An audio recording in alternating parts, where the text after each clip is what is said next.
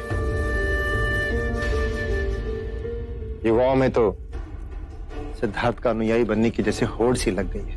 गृह गहने सब त्याग कर युवाओं ने तो उसके पीछे पीछे चलना शुरू कर दिया है।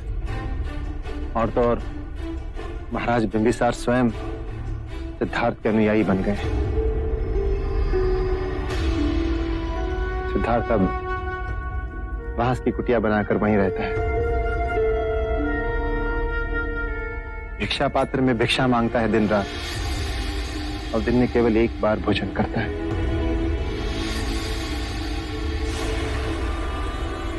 वीरधन, सिद्धार्थ ने हमारे लिए कोई संदेश भेजा? संदेश? क्या संदेश भेजेगा सिद्धार्थ? भूल गया है वह हमें महाराज।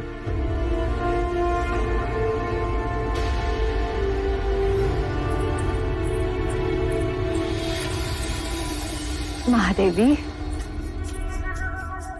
इसमें उदास होने वाली कौन सी बात है? हमें तो पलट अभिमान होना चाहिए कि हमारा सिद्धार्थ कितने लोगों को प्रभावित कर रहा है। और फिर महाराज बिंबिसार, वो तो स्वयं सिद्धार्थ के अनुयायी बन गए।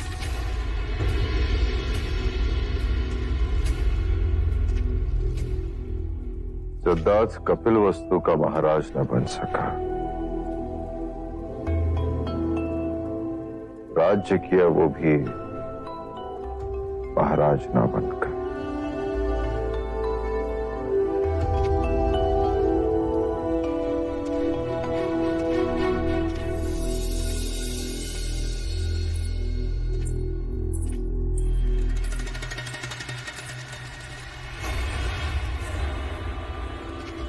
अजात शत्रु से तुमने ऐसा क्या कह दिया कि वो तुरंत मान गया?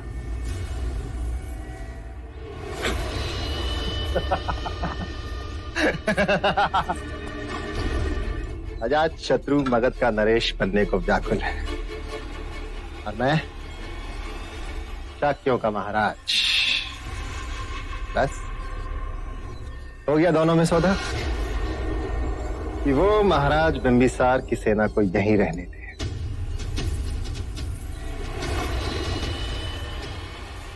और फिर उचित अवसर पाकर मैं अपनी सेना को वेश बदलकर मगध की सेना के रूप में वहां भी भेज दूंगा। और महाराज बिंबिसार अजात शत्रु मगध का सिंहासन पालेगा, और मुझे शाक्यों का महाराज घोषित कर देगा।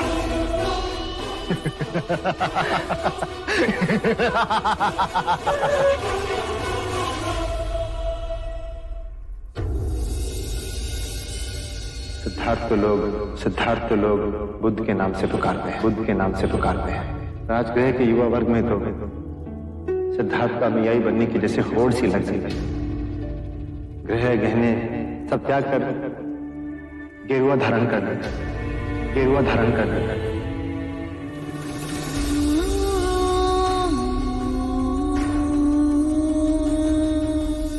भिक्षा पात्र में भिक्षा मांगता है दिन रात, और दिन में केवल एक बार भोजन करता है। बांस की कुटिया बनाकर वहीं रहता है।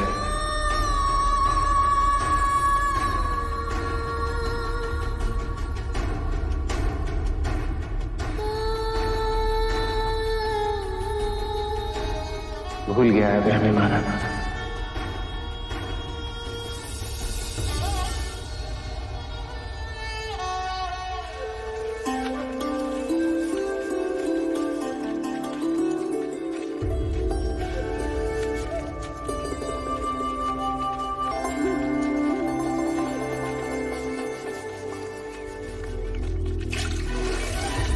सारी दुनिया, जो आदमी लोगों की बसी बसाई गृहस्थियों को उजाड़ रहा है, लोग उसी की जय जयकार कर रहे हैं।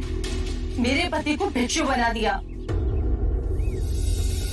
तुम पाखंडी हो। तुम्हारे भिक्षु चमत्कार दिखा के युवाओं को फंसाते हैं और उन्हें भिक्षु बनाते हैं। अरे तुम्हारे जैसे ढोंगी को तो ऐसा दंड मिलना चाहिए। तुम करुणा का पाठ सिखाते हो ना सबको, लेकिन तुम्हें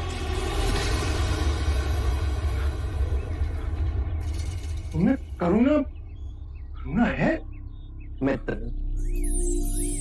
यदि तुम अपने पड़ोसी के लिए कोई उपहार लाओ और वो उसे ग्रहण करने से मना कर दे, तो वो उपहार किसके पास जाएगा? मेरे पास।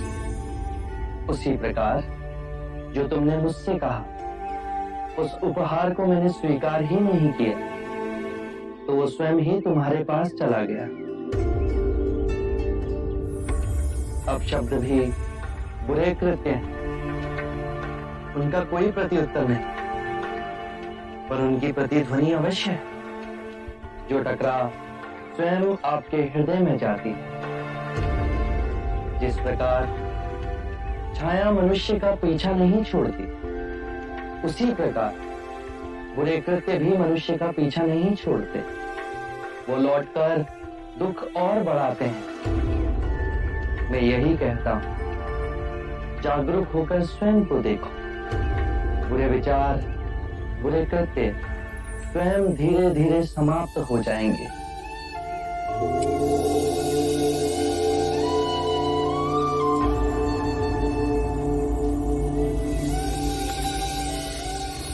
आप महान हैं। आप शब्द का उत्तर आशीर्वाद। आप सच में महान। मुझ में और तुम में कोई अंतर नहीं। मैं जाग गया हूं, तुम भी जाग जाओ।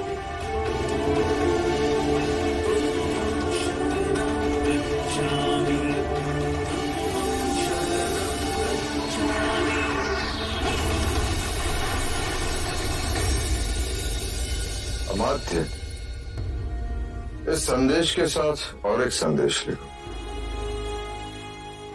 अब शांति काल है, इस मास किसानों से कर नहीं वसूला जाए। ये तो बहुत उचित है महाराज।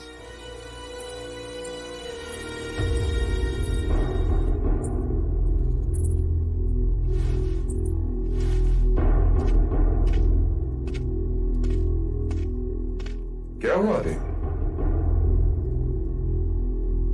महाराज, यशोधरा ठीक तो है? बहुत दिनों से वो यहां भी नहीं आई। क्या हुआ उसे? मैं नहीं कह पाऊंगी, आप स्वयं चलकर देख लीजिए। यशोधरा,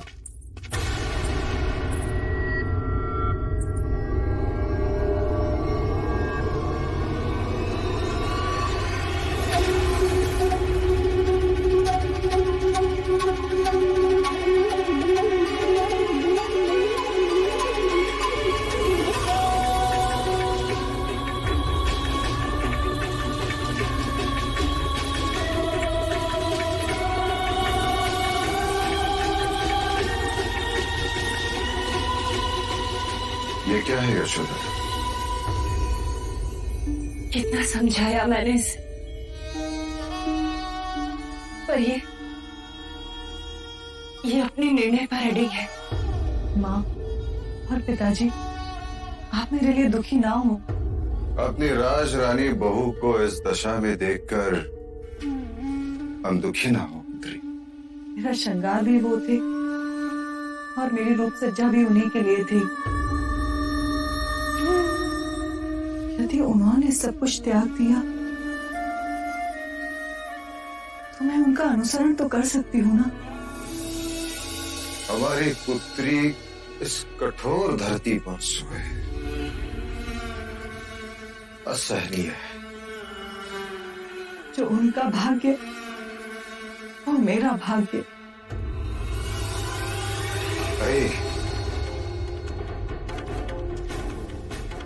बहुत अन्याय हुए हैं तुम पर। इस अन्याय का अंत यही होगा। अमात्य। जी महाराज। देखा अपनी भावी महादेवी की दशा। विरह रोग ने उसे ऐसे तड़पाया है कि इस फूल सी बच्ची की हालत देखो। बहुत अनर्थ हुआ है इस पर अब न होने दूंगा। तुम शीघ्र से शीघ्र मगध जाओ और सिद्धार्थ को वापस ले आओ। पिताजी, उनके मार्ग में बाधक बन जाए हम। कोई बाधा नहीं बनेगा उसके मार्ग में। सिद्धार्थ के पास जितने शीघ्र हो सके उतने शीघ्र जाओ। उसे कहना कि वन में ही रहना है तो कपिल वस्तु के वन में रहे। इस अबला की स्थिति का वर्णन कीजिए। क्या दोष है इसका जिसका दंड ये भुगत रही है? पिताजी, कृपा कीजिए। सिद्धार्थ यहाँ होगा तो कम से कम तुम उसे देख तो सकोगी, उससे बात तो कर सकोगी। इस विरह के अग्नि में प्रतिदिन भस्म होने की आवश्यकता नहीं होगी। अमात्य चन्ना को साथ ले जाओ। सिद्धार्थ के हृदय में उसके प्रति प्रेम है। शीघ्र जाओ। जो आज्ञा महाराज।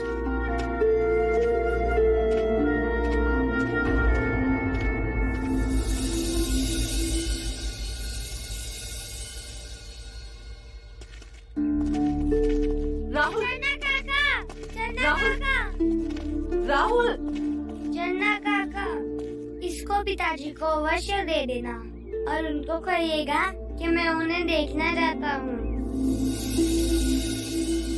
राहुल, इस तरह अपने पिता को विवश करना उचित नहीं। नहीं माँ, आप उन्हें लेकर आएंगे ना?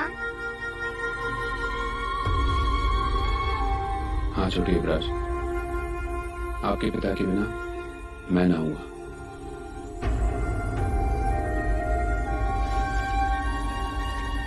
देवी, आप युवराज सिद्धार्थ के लिए कुछ भेजना चाहेंगी? कोई संदेश?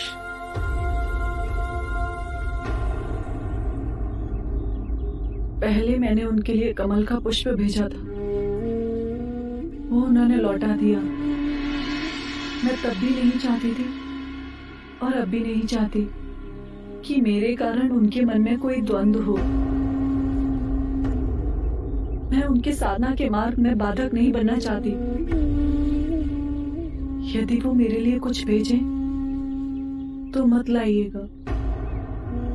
बस उनसे कहिएगा कि यदि वो कोई उपहार देना चाहते हैं तो यथासंभव अपने दर्शन दे दें। अमात्य, इस बार आप और चन्ना अपने महाराज को निराश नहीं करेंगे। कदापि नहीं महाराज। युवराज सिद्धार्थ आएंगे। इस तपस्विनी देवी यशोधरा का तप अवश्य सफल होगा।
हमने छल से नहीं, बल से तुम्हें परास्त किया है।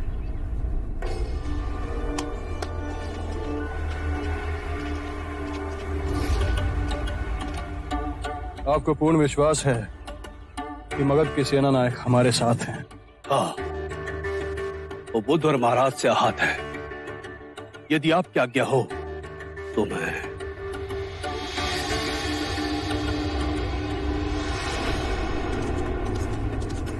बुद्ध की लगाई हुई आग से इसका घर जलकर राख हो गया। सेना नायक का दामाद इसकी बेटी को छोड़कर भिक्षुक बन गया। जब इसने महाराज बिम्सार के सामने गुहार लगाई तो जानते हो उन्होंने क्या कहा? आपके दामाद ने दिशाहीनता को छोड़कर सही दिशा की ओर चलने का संकल्प लिया है। किसी के जले पे नमक छिड़कना कोई महाराज से सीखा है।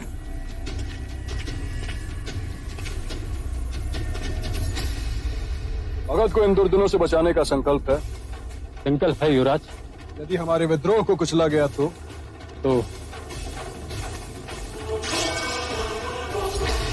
मैं शपथ लेता हूं, प्राण दे दूंगा, पर मगध पर और आप पर आंच नहीं आने दूंगा।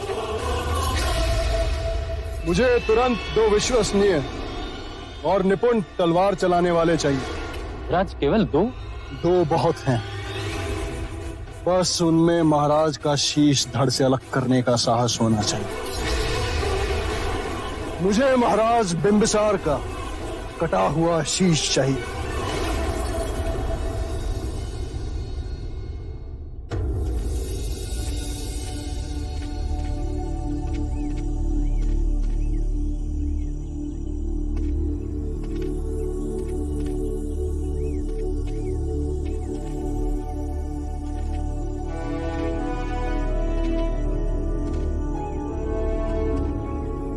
सुनिए, आपके बुद्ध कहाँ मिलेंगे?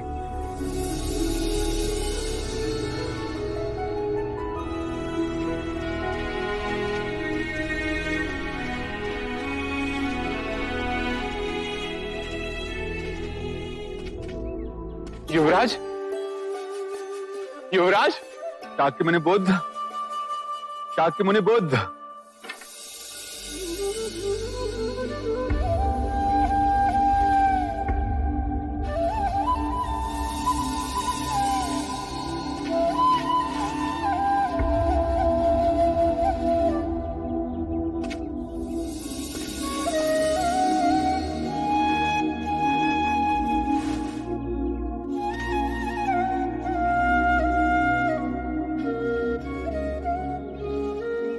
मेरे प्रिय भिक्षुओं, ये मेरे परम मित्र चन्ना है और ये पिता तुल्य अमात्य कपिलवस्तु के मंत्री।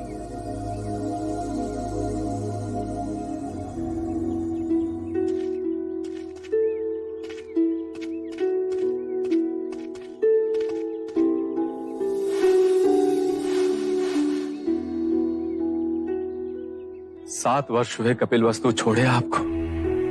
इतने तेजस्वी, इतना ओज, मैंने कभी सोचा भी ना था कि मेरे भाग में ऐसी सुंदर आभा देखने को मिलेगी।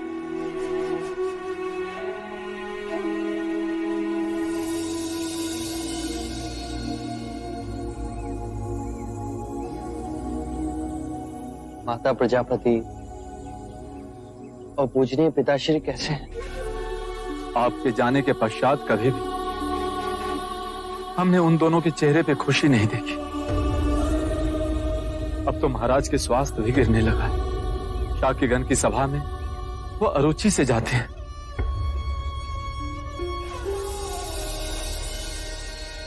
ये युवराज राहुल ने आपके लिए भेजा।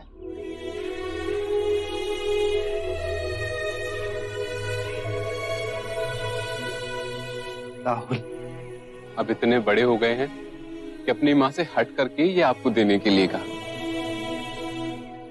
आप ही की तरह प्रतिभाशाली, हर विद्या में निपुण, हर घड़ी आपको याद करना।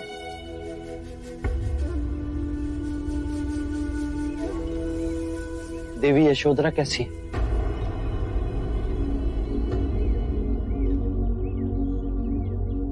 देवी यशोधरा के विषय में हम आपसे कुछ न कहेंगे। आप स्वयं कपिलवस्तु आइए और उनका हाल देखिए। मेरे सारे प्रश्नों के उत्तर मिलते ही लौट आऊंगा तुम्हारे पास, राहुल के पास।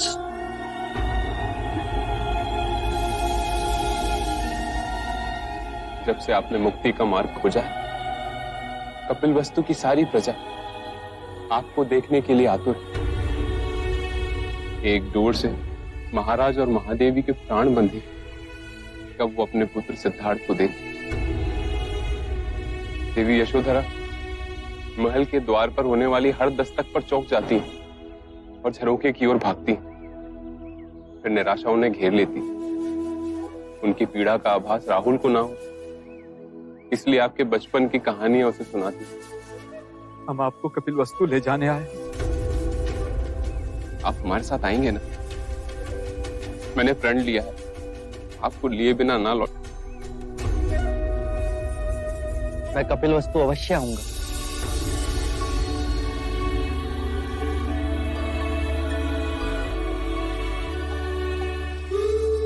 मैंने तुम्हें वचन दिया था यशोधरा, मैं तुमसे मिलने आ रहा हूं।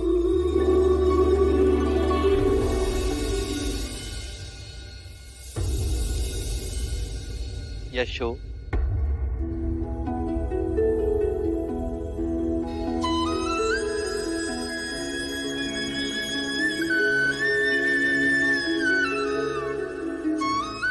देखो मैं लौट आया, अपना वचन नहीं तोड़ा। रात्रि में गया, रात्रि में ही लौटा। ये रात्रि बहुत लंबी थी।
ये धुन मुझे दादी रानी ने सिखाई। कहती है कि पिताजी की प्रिय धुन है।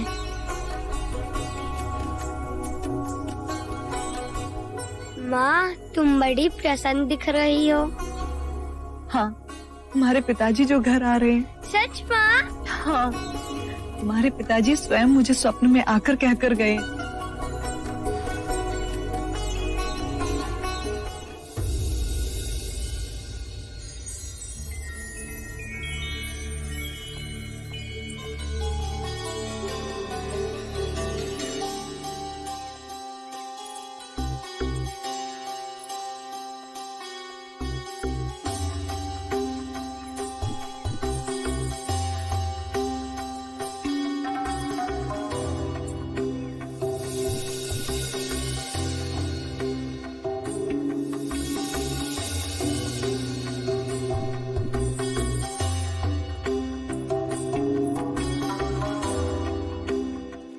ये मेरा पुत्र जीवक है।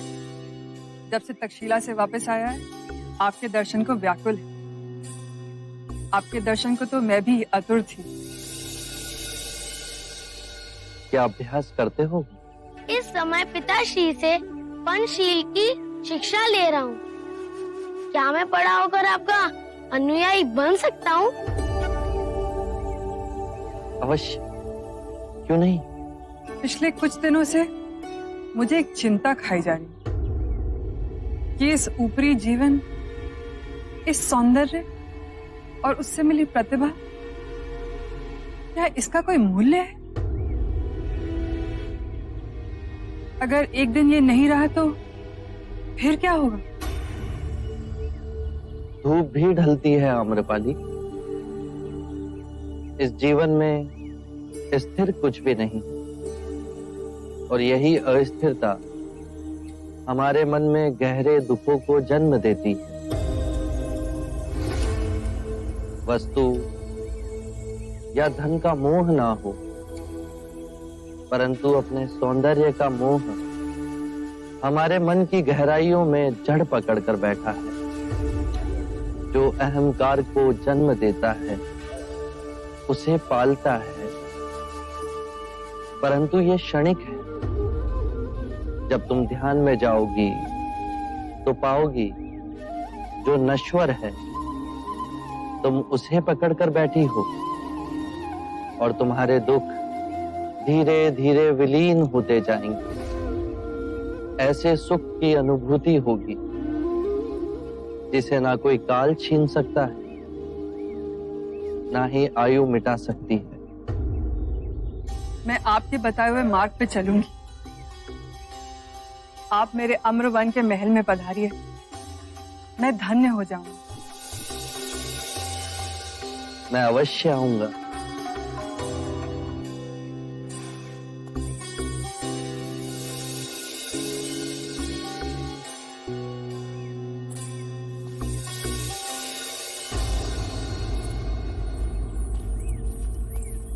जब आप आम्रपाली से बात कर रहे थे तो उसके रूप का कोई आप पे प्रभाव ही ना पड़ा। आप में अजर चेतना है, पर इसी भिक्षु के समक्ष ऐसी सुंदर स्त्री आ जाए तो किस प्रकार वो आप साथ संभाव उत्पन्न करे। रूप और कुरूप ये दोनों ही विभाजन हमारे मन ने ही बनाए हैं। ये उन्हीं 5 तत्वों से मिलकर बना है जिससे सारी सृष्टि बनी है।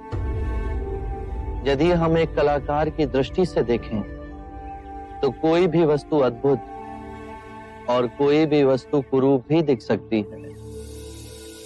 ये बादल, ये हवा, ये सूर्य की किरणें, पतझड़ में सुनहरे वृक्ष और ये बांस का मनोरम वन सब सुंदर है।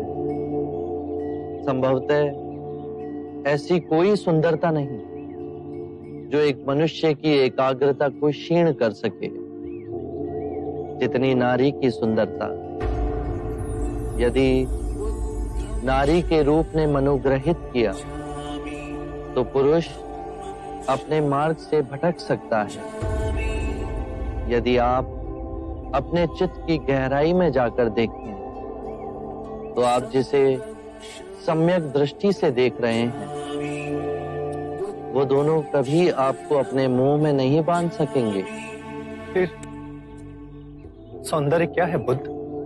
सौंदर्य जो अमिट है, जो कभी दुखों का कारण नहीं बनेगा, वो करुणामयी मुक्त हृदय कभी भी कार्य कारण से बंधा नहीं होता। वो हृदय जिसमें शांति और आनंद का भाव हो, वही परम सत्य है। बस अभ्यास करो, ये द्वार सबके लिए खुले हैं। बस पहला पग आपको स्वयं उठाना है। धन्यवाद आपका। आपकी जिज्ञासा से सौंदर्य ज्ञान हमें मिला।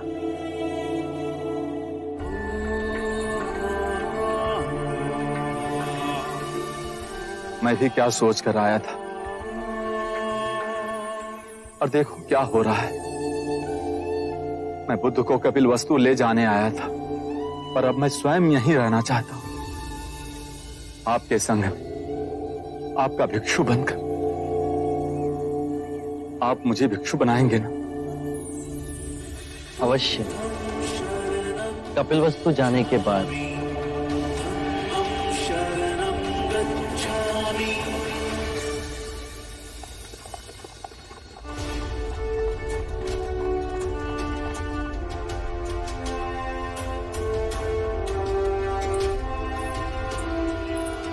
प्रणाम महाराज। देवी अम्रपाली आपकी प्रतीक्षा कर रही है।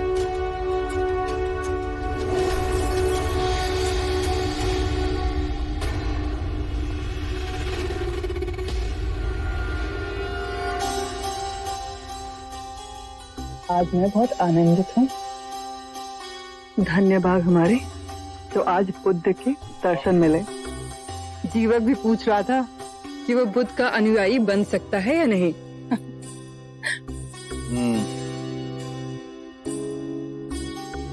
कोई नहीं मान सकता ये दोनों एक ही पिता के पुत्र हैं। एक पुत्र बुद्ध को पूछता है और दूसरा पुत्र बुद्ध को कोसता है।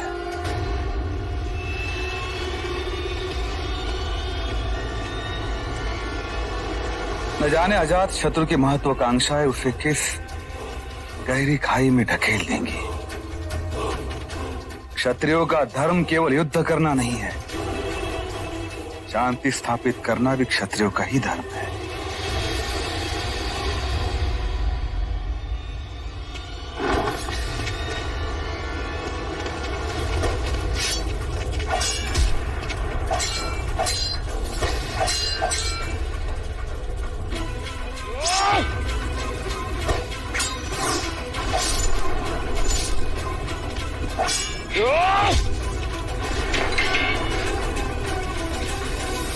रुक जाओ, इसे दंड हम देंगे।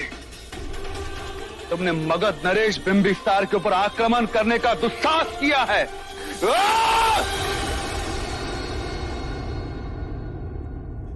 हम सब में वही चेतना की नदी है, परम ज्ञान का द्वार हम सब के भीतर है।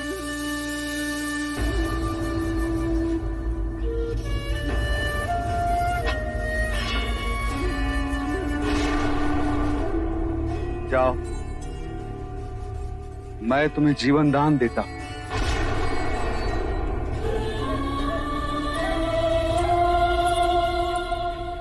जिसने आप पर वार किया उसे जीवन दान दिया आपने? मैं बुद्ध का अनुयायी हूं, उनके पंचशील सिद्धांतों का उल्लंघन नहीं कर सकता। पर इससे पूछिए तो सही, ये आक्रमण आप पे किसने करवाया? जानता हूं उसे, जिसने ये आक्रमण करवाया। आरंभ हो गई निर्वाण प्रथा, सुनो सुनो ये बुद्ध कथा।